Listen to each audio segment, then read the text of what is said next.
Dear students, आपके अपने YouTube channel Ravi Pareek GSS Bhompura में आपका स्वागत है। आज हम वीडियो का दूसरा भाग लेके आए हैं कक्षा 8 की 6.2 वर्ग और वर्गमूल, स्क्वायर एंड स्क्वायर रूट्स। तो सर्वप्रथम इसका प्रथम सवाल देखेंगे हम। कुछ नंबर हमें दिए हुए हैं, उनके वर्ग ज्ञात करने हैं। तो 32, सबसे पहले हमें 32 दिया हुआ है। तो किसी भी संख्या का वर्ग ज्ञात करने के लिए आपको बताया भाई उस संख्या को उसी संख्या से गुणा करना, तो उसका वर्ग हम ज्ञात कर सकते हैं। लेकिन हम उससे ही कुछ आसान तरीके देखेंगे कि आपको गुणा नहीं करना पड़े, 32 को 32 से गुणा नहीं करना पड़ेगा, यानी ओरल कैलकुलेशन हम इस प्रकार कर सकें। तो 32 को देखो किस प्रकार हम लिख सकते हैं, 30 प्लस 2, दो भागों में ये डिवाइड कर सकते हैं इसको। तो 32 का वर्ग यानी इसका हमें स्क्वायर करना है, तो 32 का स्क्वायर और 30 प्लस 2 यानी 30 प्लस 2 है ये, तो 30 प्लस 2 का स्क्वायर यानी कि 30 प्लस 2 कितनी बार हो गया, 2 बार हो गया। 30 प्लस 2, 30 प्लस 2 को 30 प्लस 2 से गुणा करना है। देखो इसको स्टेप बाय स्टेप समझेंगे। ये 30 है, 30 का इन दोनों से मल्टीप्लाई, यानी 30 का मल्टीप्लाई किससे करना है, 30 प्लस 2 से, बीच में प्लस, फिर 2 का मल्टीप्लाई 30 प्लस 2 से, यानी 30 प्लस 2 का इससे मल्टीप्लाई करना है। तो पहले 30 का इन दोनों से, तो ये लिख दिया, फिर 2 का इन दोनों से करना है, तो यानी 2 के बाद ये ब्रैकेट लगा दिया। अब अंदर मल्टीप्लाई करोगे इसका, 30 का 30 से मल्टीप्लाई होगा, कितने बन गए 900, 3 दिए 9, 2 0 लगा दिए सीधे। 30 का 2 से करेंगे तो कितना आ जाएगा 60, प्लस अब 2 का करेंगे कितना आ गया 60, 2 का 2 से करेंगे कितना आ गया 4, जोड़ कर देंगे 900 प्लस 60, 960 प्लस 60 1020, और 4 जोड़ेंगे कितने बन गए 1024, यानी 32 का वर्ग हमारे पास क्या आ गया 1024 आ गया। इसी प्रकार इसका और क्वेश्चन देखते हैं हम। 35 सेकंड क्वेश्चन है इसका। तो वही तरीका, 35 को क्या लिख सकते हैं हम, 30 प्लस 5 का है कि इसका स्क्वायर यानी वर्ग कीजिए, तो ऊपर पहले क्या लगा देंगे वर्ग, तो इसके भी क्या लग जाएगा वर्ग। सेम वे सेम 30 प्लस 5 कितने टाइम हो गया 2 टाइम हो गया, 30 प्लस 5, 30 मल्टीप्लाई ये आ जाएगा 30 प्लस 5 यानी 30 प्लस 5, प्लस ये 5 और आगे लिखोगे 30 प्लस 5, ब्रैकेट लगा हुआ है तो बाहर गुणा का निशान नहीं लगाओ तो भी चलेगा, कोई दिक्कत नहीं है, क्योंकि ब्रैकेट का मतलब बाहर वाली संख्या से इसको गुणा ही करना है, तो लगा दो तो भी कोई दिक्कत नहीं है। आगे वही तरीका, अंदर मल्टीप्लाई करेंगे 30 प्लस 30 का 30 से मल्टीप्लाई करेंगे कितना आ जाएगा 900, 5 से करेंगे 150, 5 का 3 से करेंगे 30 से 150, देखो 5 3 15, सीधा आगे 0 लगा देना है, 5 5 25, जोड़ोगे ये हो गए 300, 300 और 900 1200, 1225। इस प्रकार आप कोई भी संख्या का दो भागों में इसको डिवाइड करके वर्ग ज्ञात कर सकते हो। इससे आसानी से वर्ग ज्ञात हो जाएगा, यानी आपको बड़ा गुणा नहीं करना पड़ेगा। अब इसमें आपको एक छोटी सी मैं ट्रिक बताता हूं, वो भी आप इस्तेमाल कर सकते हैं। केवल वो उन्हीं में प्रभावी होगी, केवल उन्हीं सवालों में प्रभावी होगी जिसके अंदर यूनिट डिजिट यानी इकाई अंक क्या हो 5 हो। जैसे अभी जो सेकंड क्वेश्चन हमने किया है 35, तो 35 के अंदर यूनिट डिजिट कितनी है 5 है, यानी इकाई का अंक कितना है 5 है इसके अंदर। तो इकाई अंक के अलावा जितने भी अंक है, जैसे इसमें इकाई अंक के अलावा एक अंक है 3, 3 गुणा में 3 प्लस 1, 3 प्लस 1 कितना हो गया, एक बार मैं इसको इसे लिख देता हूं, 3 प्लस 1 प्लस 5 का स्क्वायर, तो ये बन गया 3 गुणा में 4, 3 चौके 12,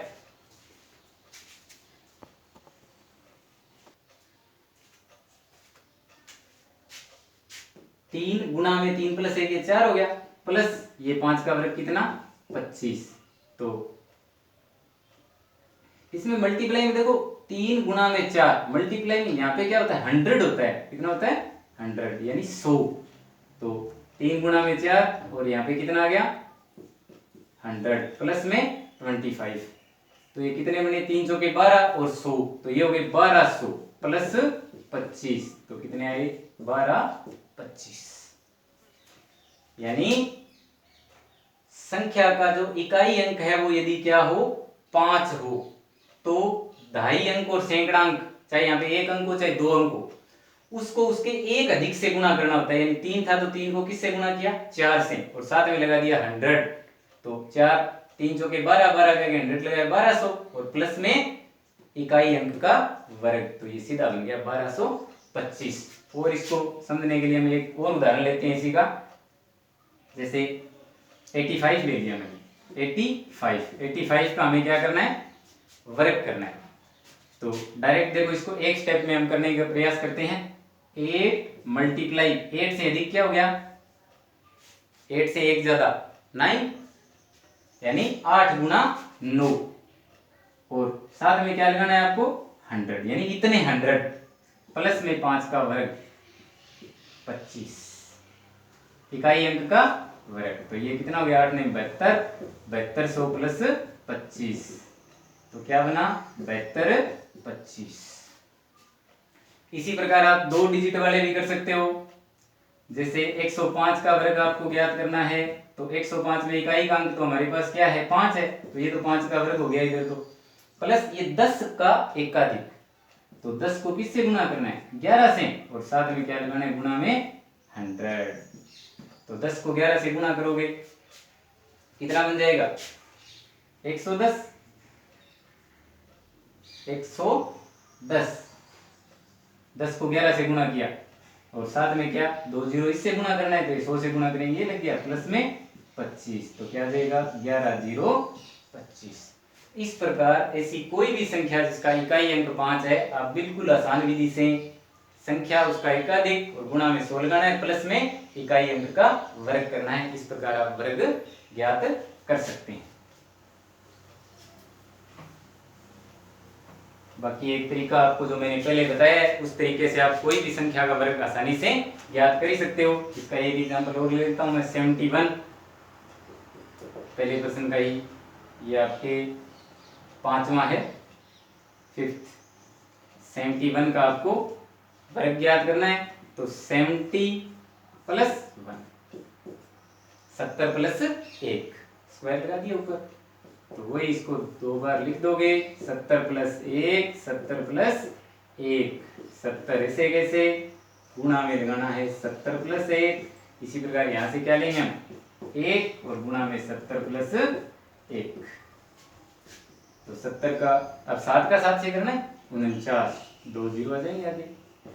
70 का 1 से करोगे तो 70, 1 का 70 से करोगे तो भी क्या आएगा 70 प्लस 1 का 1 से 1, तो 70 और 70 140 हो गए, ये 49 हो गए, तो 5000 कितने बने 5040, और आगे इसमें 1 और लगे, यानी पहले इन दो तीनों को जोड़ दो, कितने बने 5040 प्लस 1 ये बन गई 5041।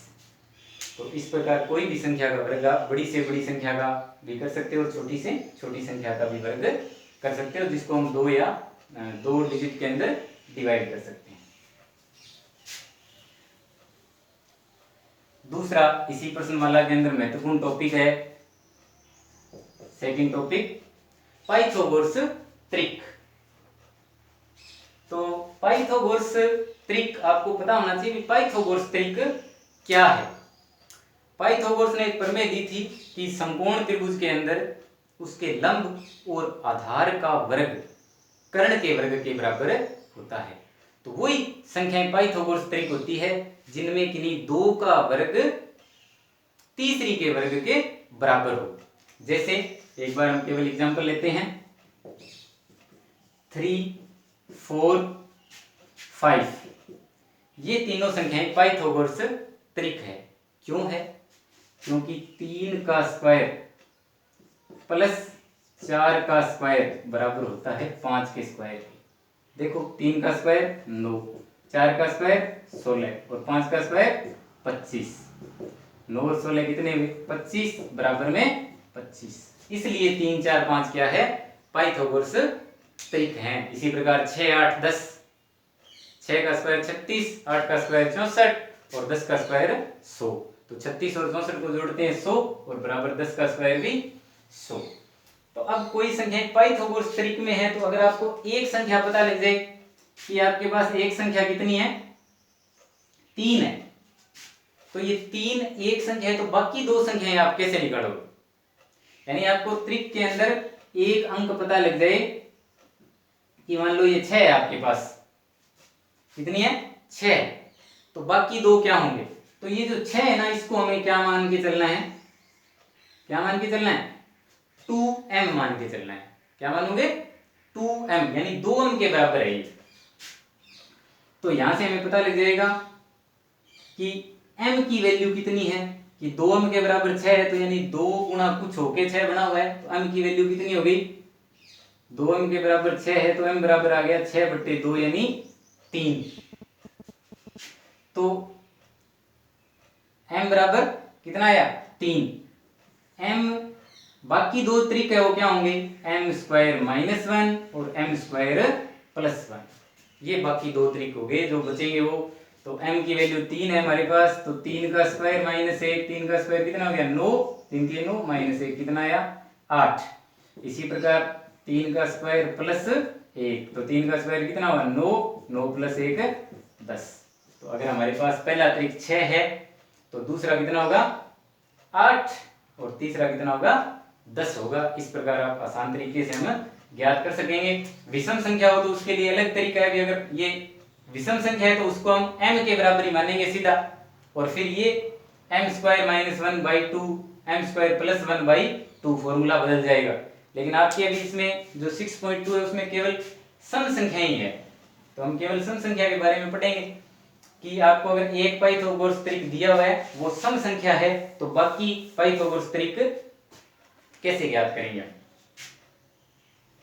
इसका पहला सवाल लेते हैं हम। पहला तो 6 जो उदाहरण के द्वारा मैंने बताया है वही है। इसका सेकंड ले लेते हैं 14। तो माना पहला त्रिक 2m बराबर कितना है? 14 है, यानी 2m बराबर कितने हैं? 14 हैं। तो देखो m बराबर क्या आ जाएगा? हमें पता है कोई भी चीज अगर गुणा में है तो बराबर में कहां पे जाती है? भाग में जाती है। 14 में 2 का भाग दिया, कितना आया? 7। m की वैल्यू आ गई हमारे पास 7। देखो देखते ही पता लग जाना चाहिए आपको, ये 14 है तो इसका आधा होगा, यानी 7m का मान होगा। तो बाकी त्रिक यानी अन्य त्रिक, पाइथागोरस त्रिक बोलते हैं इनको। लिख देता हूं, पाइथागोरस त्रिक। अन्य पाइथागोरस त्रिक ये होंगे m² -1 और m² +1। m² -1 निकालेंगे। देखो सबसे पहले आपको केवल m की वैल्यू देखनी है। m की वैल्यू कितनी है? m का मान कितना है? 7। तो 7 का स्क्वायर -1, 7 का स्क्वायर -1, तो 7 का स्क्वायर कितना हुआ? 7 7 49 -1 कितने आए? 49 -1 कितने हुए? 48। m² +1, 7 का स्क्वायर +1, तो 7 का स्क्वायर कितना आ गया? इसको छोटा ब्रैकेट लगा देते हैं यहाँ पे। देखो अगर ब्रैकेट यहाँ यूज कर रहे हो तो इस तरह से लिखेंगे। अब ये 7 का स्क्वायर +1, तो 7 का स्क्वायर कितना आया? 49 +1 कितना आ गया? 50। यानी पहला त्रिक अगर 14 है तो दूसरा 48 होगा और तीसरा 50 होगा। एक एग्जांपल और ले लेते हैं इसका। आपको पहला त्रिक मान लो दिया हुआ है, लास्ट ही ले लेता हूं इसका, 18। तो पहला त्रिक कितना है? 18। तो 18 को किसके बराबर मानेंगे हम? 2m के बराबर। 2m बराबर 18 है, तो m बराबर कितना आया? 18/2 कितना आया? 9। अब हमें बाकी दो त्रिक ज्ञात करने हैं, तो अन्य दो त्रिक क्या होंगे? यहाँ लिख दोगे सीधा दूसरा त्रिक, या पाइथागोरस त्रिक का दूसरा अंक क्या होगा, m स्क्वायर माइनस 1। तो 9 का स्क्वायर माइनस 1, 9 का स्क्वायर कितना हुआ 81, कितना आया 80। सेम वैसे तीसरा त्रिक क्या हो जाएगा, 9 m का स्क्वायर प्लस 1, m कितना है 9, तो 9 का स्क्वायर प्लस 1, 81 प्लस 1 बराबर 82। अतः नीचे लिख दिया करो अभिष्ट त्रिक, यानी जो पूछे हैं वो त्रिक क्या होंगे, 18, 80 एंड 82, ये 3 त्रिक होंगे।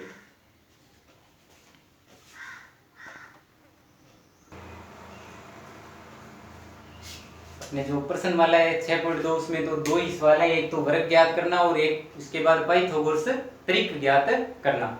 लेकिन पाइथागोरस त्रिक में क्या है कि केवल हमें सम संख्या ही दी हुई है प्रश्न के अंदर, तो मैंने सम संख्या का आपको सीधा फॉर्मूला बता दिया कि उसको 2m के बराबर मानना है, फिर m स्क्वायर माइनस 1 और m स्क्वायर प्लस 1, ये बाकी 2 त्रिक होंगे। लेकिन फिर भी हमें ये भी पता होना चाहिए भी अगर एक त्रिक जो दिया हुआ है अगर विषम संख्या हो तो क्या कर सकते हैं, तो बाकी 2 त्रिक कैसे ज्ञात करेंगे। तो हम मानते हैं कि पहला जो त्रिक हमें दिया हुआ है वो क्या है, 3 है। एक एग्जांपल लेते हैं, तो इस 3 को हमें सीधा ही किसके बराबर मानना है, m के बराबर ही मानना है, नहीं कि 2m के बराबर। 2m के बराबर कब मानेंगे, जब सम संख्या हो। विषम संख्या हो तो हम किसके बराबर मानेंगे, m के बराबर मानेंगे। m बराबर 3 मान लिया। अब अन्य जो दोनों त्रिक है वो क्या होंगे, अन्य त्रिक m स्क्वायर माइनस 1/2, और इसी प्रकार अन्य दूसरा त्रिक लिख देंगे इसको, दूसरा और तीसरा। पहला त्रिक तो दिया भाई, तो दूसरा ये और तीसरा क्या होगा, m स्क्वायर प्लस 1 होता ही है, बटे में इसमें क्या लगाना है, 2 लगाना है। m की वैल्यू रखनी है 3, तो 3 का स्क्वायर माइनस 1/2, पहले ऊपर इसको हल करेंगे, 3 का स्क्वायर कितना हो गया 9, 9 माइनस 1/2, तो 9 में से 1 गया 8, 8 में 2 का भाग दोगे कितना आ जाएगा 4। इसी प्रकार 3 का स्क्वायर प्लस 1 आ जाएगा बटे में 2, तो 3 3 9 प्लस 1 बटे में 2, 10/2 कितना आया 5। अतः 3, 4 व 5 पाइथागोरस त्रिक है। बहुत ही आसान है, केवल थोड़ा सा फॉर्मूले में ध्यान रखना है। अगर सम संख्या है तो 2m के बराबर माननी है, विषम संख्या है तो m के बराबर, और अगर सम संख्या है तो फिर यहाँ पर बटे में डिवाइड में 2 नहीं लगाना, विषम है तो बटे में फॉर्मूलों में 2 लगाना है। जांच आप कर सकते हो, इसका वर्ग करके देखो, इसका देखो, यानी दोनों छोटी संख्याओं का वर्ग करके देखो और उनको जोड़ो, वो तीसरी के वर्ग के बराबर होना चाहिए। वीडियो के दूसरे भाग में हमने ये 6.2 पढ़ ली है, अगले भाग में हम इसकी जो बाकी पार्ट्स हैं वो करेंगे। वीडियो को विद्यार्थी पूरा देखें और चैनल को लाइक करें, सब्सक्राइब